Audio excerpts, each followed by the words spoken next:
kaganapan at pangyayari para sa buwan ng Nobyembre. Sa huling linggo ng buwan ng Nobyembre, inaanyayahan namin kayong dalhin ang inyong mga mahal sa buhay na nangangailangan ng kagalingan at kapangyarihan ng Diyos na kumilos sa kanilang buhay. Dalhin natin sila sa Miracle Healing Sunday. Ika-28 ng Nobyembre, alas 10 ng umaga, sa Trade Hall, Star Mall. Mga kabataan, alam niyo bang ang iyong kasalukuyang kalagayan ay maaaring katotohanan? Subalit, minsan ito'y kasinungalingan para sa iyong kinabukasan.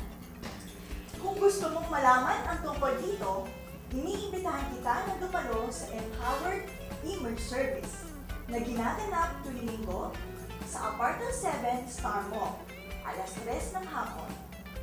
Halina't sumama at huwag mong pauli sa kasiyahan ng samahang Empowered Emerge.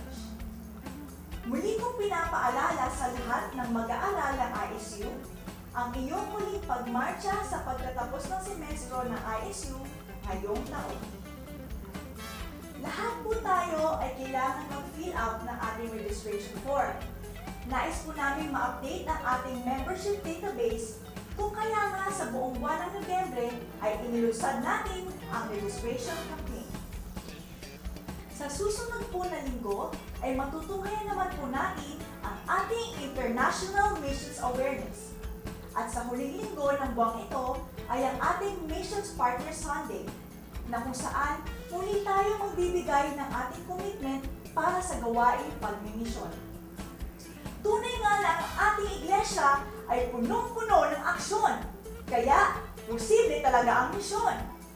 Muli, ako si Rich, pagpalain kayo ng Diyos at mahal kayo ni Jesus.